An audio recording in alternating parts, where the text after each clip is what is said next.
Hello friends, welcome to my YouTube channel. तो जैसे कि आप लोगों को मालूम रहेगा कि घनश्याम सर की ट्रेनिंग स्टार्ट है और आज उसका डे 6 था। आज आप लोगों को बहुत ज़्यादा मज़ा आने वाला है ट्रेनिंग में। जैसे देखो यहाँ पे आज हुआ ना, सर ने हम लोगों को क्या बताया कि हम लोग को कौन से दिन पे कौन सा स्ट्राइक प्राइस लेना है, ठीक है। और एक्सपायरी में हम लोग को कैसे स्ट्राइक प्राइस लेना है, कब उसको कैसे मैनेज करना है। तो यहाँ पे आप लोग के लिए बहुत ज़्यादा यूनिक आज आप लोग को चीज़ें समझ में आएंगी, ठीक है।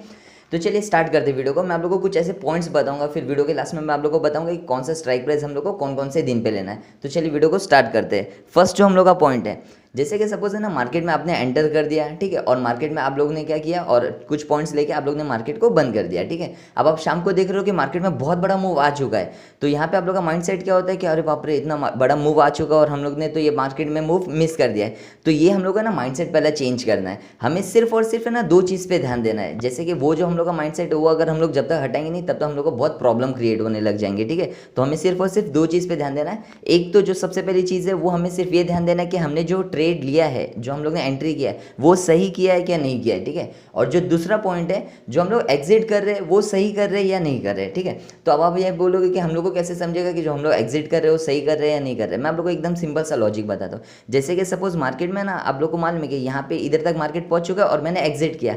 अब उसके बाद में अगर 1000 पॉइंट भी ऊपर चले जाए तो हमें अगर रिग्रेट फील नहीं हो रहा है कि अरे बाप रे, इतना बड़ा मूव आ चुका है तो हम लोग ने तो ये कैच नहीं किया। अगर आपको मालूम है कि हाँ 1000 पॉइंट भी आ गए कोई प्रॉब्लम नहीं, मुझे जितना निकलना था मैंने उतना निकाल दिया पॉइंट। अगर आपको ये फील हुआ कि हाँ बराबर मुझे इतना पॉइंट चाहिए और मुझे मिल गया, और उसके बाद में कितना भी बड़ा मूव आ जाए और आपको ये फील हो गया, तो मतलब कहीं ना कहीं आपने फिर एंट्री जो थी वो सही किया। और आप लोग को ऐसा लग रहा है कि अरे बाप रे, इतना बड़ा मूव आ गया यहाँ पे तो मैं जल्दी निकल गया। तो यहाँ पे आप लोग को आंसर खुद ही मिल जाएगा कि आपने जो एग्जिट किया था वो आप लोग ने सही नहीं किया, ठीक है। तो ये चीज़ पे हमें ध्यान देना है।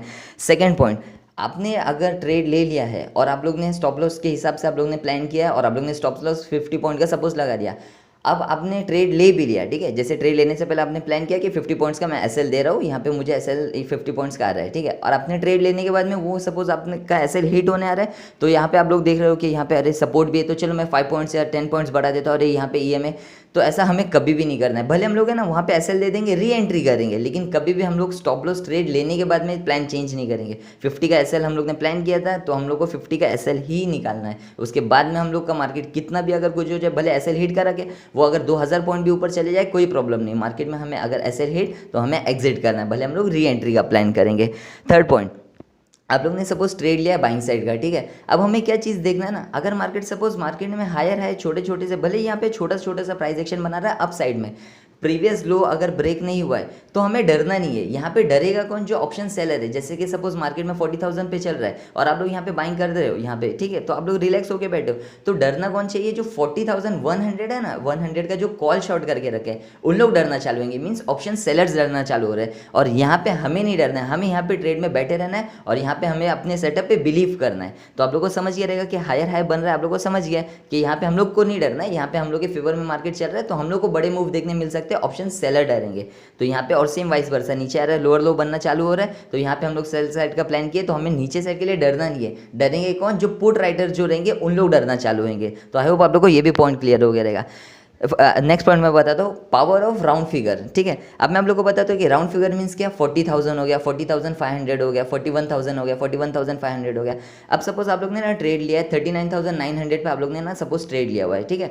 अब यहाँ पे मार्केट ऊपर भी जा रहा है। अब जो 40,000 का जो कॉल शॉर्ट करके रखे सेलर्स, ठीक है, उन लोग डर नहीं रहे। अभी मार्केट ऊपर जा रहा है, ऊपर जा रहा है, ऊपर जा रहा है, उन लोग को ना अलर्ट मिल चुका है कि मार्केट अभी उनके स्ट्राइक प्राइस के नियर बाय में आ रहा है। तो इन लोग क्या करेंगे ना, थोड़े से अलर्ट हो जाएंगे। और मार्केट अगर गलती से भी 40,000 के ऊपर जाके थोड़ा सा सस्टेन हो रहा है, अब यहाँ पे वो लोग डरना चालू होंगे, उन लोग एग्जिट नहीं कर रहे। लेकिन अगर गलती से भी वो सस्टेन होने के बाद में ब्रेकआउट होता है तो ये समझ ना कि यहाँ से एक हम लोग को बहुत क्विक मूव मिलने वाला है, बहुत बड़ा मूव मिलने वाला है। लेकिन ये मूव पे अगर आप लोग कोई प्लान कर रहे हो, ठीक है, जैसे आप लोग ने 39,900 से आप लोग ने बाइंग का प्लान किया है, आप लोग यहाँ पे वेट कर रहे हो 40,000 भी क्रॉस हो गया, वहाँ पे सस्टेन भी हो गया 30-40 पॉइंट्स के ऊपर। अब उसके बाद ऊपर जैसे ब्रेक कर रहे हैं तो यहाँ पे आप लोग को बहुत क्विक डिसीजन लेना है कि अगर 70-80 पॉइंट पे आप लोग को इमीडिएटली मिल सकता है ऐसे कैंडल में। क्योंकि यहाँ पे क्या होता है ना, जो 40,000 का जो कॉल शॉर्ट करके रखे थे इन लोग डरना चालू होते हैं, और जैसे ही उसके ऊपर सस्टेन होकर मार्केट ऊपर ही ब्रेक कर रहा है तो इन लोग बड़े पोजीशन हटाना चालू करते हैं। और राउंड फिगर के अगर पोजीशन हटते हैं तो यहाँ पे एक हम लोग को बहुत बड़ा मूव देखने मिलता है, लेकिन बहुत क्विक रहता है वो, हम लोग को डिसीजन बहुत क्विक लेना रहता है क्योंकि बहुत ज़्यादा जो वॉलिटिलिटी रहती है वो उसमें ही देखने मिलते हैं हम लोग को। तो वहाँ पे आप लोग को ये याद रखना कि क्वांटिटी भी प्लान कर रहे हो तो कम क्वांटिटी हम लोग की होना चाहिए। और लास्ट में एक पॉइंट मैं बताता हूँ कि अगर आप लोग ने जर्नल नहीं मेंटेन किया है, सर ने जैसे बताया जर्नल नहीं मेंटेन किया है, तो आने वाले कितना भी टाइम हो जाए आप लोग यहाँ पे ट्रेडर नहीं बन पाओगे। और अगर आप लोग ने जर्नल मेंटेन किया है तो आप लोग को है ना क्या हो जाएगा कि आपको मालूम है कि आपका मिस्टेक क्या हो रहा है, प्लस पॉइंट क्या हो रहा है, माइनस पॉइंट क्या हो रहा है। बड़ा मूव मिला तो मैंने क्या देखा था, बड़ा लॉस हो गया तो उसके पीछे रीजन क्या था, छोटे छोटे लॉस हो रहे तो क्या क्या मैं प्लान कर रहा हूँ, कौन से दिन मेरा बेस्ट है, कौन सा स्ट्राइक प्राइस मेरे लिए बेस्ट है, कौन सी स्ट्रेटेजी मेरे लिए बेस्ट है। जब तक आप लोग ये जर्नल नहीं मेंटेन करोगे तब तक हम लोग यहाँ पे मार्केट में टिक ही नहीं पाएंगे और यहाँ पे हम लोग को लॉस ही दिखाना चालू होगा। तो चलिए अभी आप लोग को ये पॉइंट तो क्लियर हो गया रहेगा। अब मैं आप लोग को बताता हूँ कि यहाँ पे स्ट्राइक प्राइस जो हम लोग का मेन है, कि आज का हम लोग का जो टॉपिक है वो हम लोग को कौन सा स्ट्राइक प्राइस लेना है, कौन से दिन और किस लिए लेना है, वाई।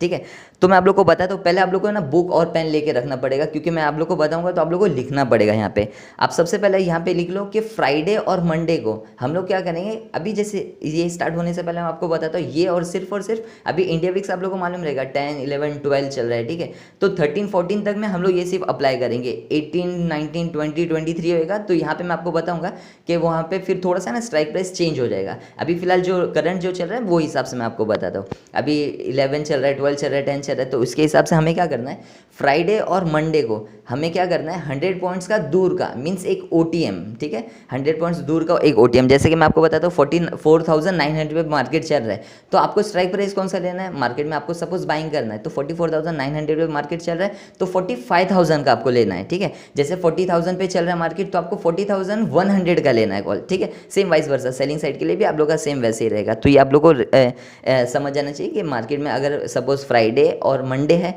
तो हम लोग को 100 पॉइंट्स दूर का एक OTM लेना है। ठीक है, उस पर हम लोग बाइंग करें, क्योंकि उसके पीछे का मैं आपको रीज़न बता दूँ। क्या होता है ना, फ्राइडे और मंडे में क्या होता है ना, जो प्रीमियम रहते हैं वो एकदम फ्रेश रहते हैं। ठीक है, तो उसमें जो डीके होने के चांसेस रहते हैं वो एकदम कम रहते हैं। तो इफ़ अगर मार्केट उस पर स्पाइक लगता है, 100 पॉइंट भी अगर मूव करता है तो हम लोग का एट द मनी पे आ जाता है। तो यहाँ से जो इसके नीचे का डेल्टा रहता है वो हम लोग को 40, 38 वो हम लोग को दिखने मिलता है। और उसके बाद में अगर जैसे मूव करता है 100 पॉइंट तो हम लोग को एट द मनी 50 का डेल्टा देखने मिलता है। तो उसमें हम लोग को बहुत बड़ा प्रीमियम हम लोग को रिटर्न ऑन इन्वेस्टमेंट बड़ा देखने मिल सकता है। तो और ट्यूसडे और वेडनेसडे में हम लोग एट द मनी पे काम करेंगे। जैसे कि सपोज 45,000 पे काम मार्केट चल रहा है तो हम लोग को 45,000 का ही हम लोग को यहाँ पे प्लान करना है, एट द मनी लेना है। ठीक है, क्योंकि यहाँ पे क्या हो जाता है ना, अभी हम लोग के लिए इंपॉर्टेंट क्या है, प्रीमियम डीके, क्योंकि ट्यूसडे और वेडनेसडे में ना थोड़ा सा प्रीमियम डीके करना स्टार्ट कर देता है, आप लोग को मालूम रहेगा। ठीक है, तो यहाँ पे हम लोग एट द मनी लेंगे ताकि इसमें क्या हो जाता है ना, थोड़ा सा मार्केट हमारे फेवर में आता है। थोड़ा सा अगर टाइम स्पेंड भी हुआ तो यहाँ पे इतना प्रीमियम डीके नहीं होता है। ठीक है, तो हम लोग ट्यूसडे और वेडनेसडे में हम लोग यहाँ पे क्या करेंगे,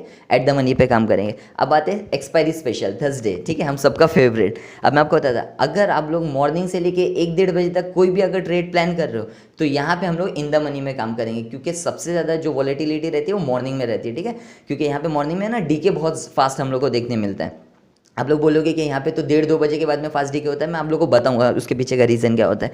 जैसे मॉर्निंग में अगर हम लोग प्लान कर रहे हैं तो मॉर्निंग में हम लोग इन द मनी, जैसे 100 पॉइंट 200 पॉइंट भी अगर दूर आप लोग इन द मनी पे प्लान कर रहे हो तो भी चल जाएगा। ठीक है, लेकिन अगर मार्केट में सपोज 1-1:30 बजे के बाद में अगर आप लोग कोई ट्रेड प्लान कर रहे हो तो यहाँ पे हम लोग को क्या प्लान करना है कि ना 100 पॉइंट दूर का OTM लेना है। ठीक है, जैसे 45,000 पे चल रहा है तो हम लोग यहाँ पे क्या करेंगे ना, 100 पॉइंट दूर का एक OTM लेंगे। ठीक है, क्योंकि क्या होता है ना, इसमें आप लोग को मालूम रहेगा कि अगर आप लोग के फेवर में मार्केट चल गया, 100 पॉइंट्स भी अगर आपके फेवर में मार्केट चल गया तो यहाँ पे जो डेल्टा रहता है आप लोग को मालूम रहेगा कि एक्सपायरी में जो 1:30-2 बजे के बाद में जो 100 पॉइंट दूर का डेल्टा रहता है वो कितना रहता है, जैसे 30 का डेल्टा रहता है, 28 का डेल्टा रहता है। तो अगर 100 पॉइंट भी मूव किया तो उसका डेल्टा हो जाता है 50 का डेल्टा हो जाता है। तो सबसे बड़ा हम लोग को जो इन्वेस्टमेंट जो रिटर्न मिलता है वो हम लोग को ये स्ट्राइक प्राइस पे मिलता है। तो आई होप आप लोग को ये पॉइंट क्लियर हो गया रहेगा। लेकिन अब इसमें एक है ना, मैं एडिशन करता हूँ कि अगर आप लोग को जैसे सर ने बताया कि यहाँ पे 1:30-2 बजे के बाद में हम लोग को ट्रेड तभी करना है अगर हम लोग को मॉर्निंग में ट्रेड मिल चुका है, हम लोग को कुछ पैसा आ चुका है, जैसे 1500 आप लोग को आ चुका है तो 500 पे आप लोग को सिर्फ रिस्क लेना है। इसमें क्या हो जाता है, 2-2:30 बजे हम लोग आ जाते हैं हीरो करने के लिए। लेकिन यहाँ पे हम लोग को क्या देखने मिलता है, बड़ा फिर मार्केट फिर दिमाग काम नहीं करता है, हम लोग सोचते हैं यहाँ पे जीरो हो जाएगा, ये हो जाएगा। हमें वैसा नहीं करना है, हम लोग को अपने पैसे को मैनेज करना है। अगर आप लोग ने मॉर्निंग में प्रॉफिट कमा लिया तो अगर आप लोग फिर इसके 1:30-2 बजे के बाद में आप लोग 200, 300, 400, 500 पे रिस्क लोगे तो कुछ भी अगर वो जीरो भी हो गया तो कहीं ना कहीं आप लोग 1000 तो आप लोग घर में लेके आओगे। तो आई होप आप लोग को ये पॉइंट क्लियर हो गया रहेगा। और जो भी वीडियो में आप लोग को अगर कुछ कंफ्यूजन रहेगा तो आप लोग कमेंट सेक्शन में पूछो, तो उस पर हम लोग डिस्कस करके वो भी पॉइंट क्लियर करेंगे। और ऐसे सब वीडियोस अगर आप लोग को अच्छे लग रहे हैं तो आप लोग वीडियो को लाइक करो और ऐसे ही सब साथ में जुड़ते रहो। हम लोग आने वाले टाइम में बहुत सारे न्यू प्लानिंग भी स्टार्ट करेंगे। तो अब तो आप लोग इस वीडियो में बने हो तो उसके लिए थैंक यू सो मच। मिलते हैं नेक्स्ट वीडियो में, जब तक के लिए लाइक शेयर एंड सब्सक्राइब।